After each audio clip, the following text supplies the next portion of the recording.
to 323 then. What have we got here? On the second page, a substantial article here in the aftermath of that higher exam. A lot of people not too happy there. Enough said. Moving on, this week's puzzle. Well, here it is. There's a 9x9 grid, and what does it say? This maths department contains 8 classrooms, each measuring 9 square metres, apart from the bottom one, presumably belonging to the PT. Indeed, that's to give them enough room to move about without hitting their heads off the wall, which measures 18 square metres. You have enough red paint to cover 27 square metres, yellow paint to cover 27 square metres, green paint to cover 18 square metres, and blue paint to cover 9 square metres. Can you paint the 8 classrooms in 4 colours, a bit of ambiguity there, so that each classroom is next to a classroom of each of the other 3 colours? Now I'm presuming here that each classroom is painted a single colour, and there's not a splattering about of the colours here.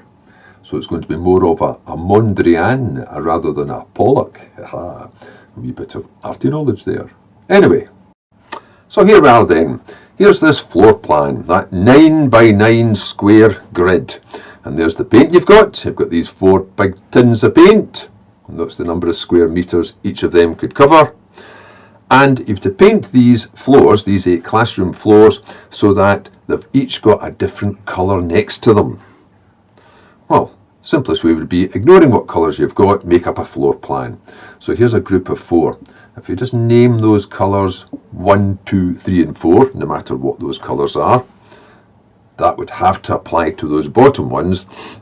Then we could fill in a couple more. That's got 2 next to it, that's got 4 next to it, so that would have to have number 3. That's got 2 and 4, that would have to be number 1.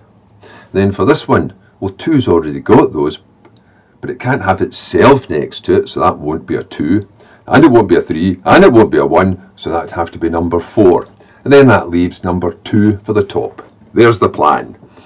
Right, what colour can we give to each of them? Because there could be permutations here. But let's just sort out the areas first of all. Just take classroom, or this colour number 1, whatever it's going to be. There's a 9 there and a 9 there, because they're 3x3, so that needs 18. Well, I could paint that green. Number 2, that's a 9 and that's a strip of 9. That also wants an 18. Bit of a problem. 3, that's a 9 and that's a 9. That also wants 18. 4, that's an 18 already.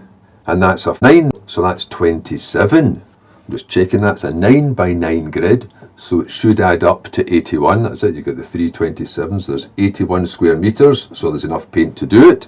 And of course that also adds up to 81 square metres. What can you do with the paint? Because I need an 18, an 18, an 18 and a 27, and I've got this instead.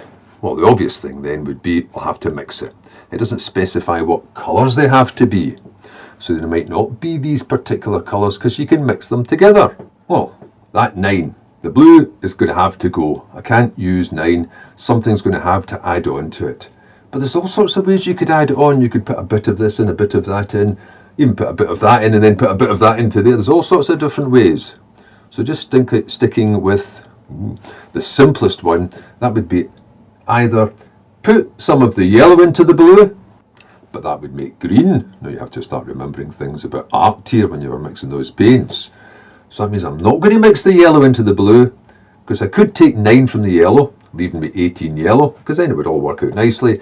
Put 9 into the blue, I've got 18 of the resulting colour, which unfortunately would be a green, but it might not be the same green. But I'll not do that then. So that means I'm going to have to mix the red into the blue. Now if you mix red and blue together, you get purple, I think. Probably quite a dark purple, but it is a colour. So that would be the plan then. Leave the yellow alone, leave the green alone, and mix 9 out of the red into the blue. Now that means that the yellow will be left with 27, so 4 will have to be, don't know why I ticked that, 4 will have to be yellow. That's the only possibility for it with that mixing. Go back to this again. The plan was you take 9 of the red and it pops it into that, so that drops down to 18 and that goes up to 18.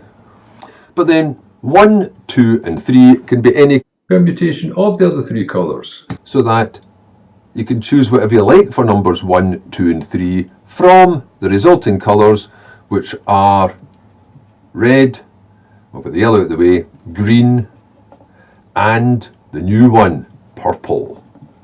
That was this new mix here, 18 purple.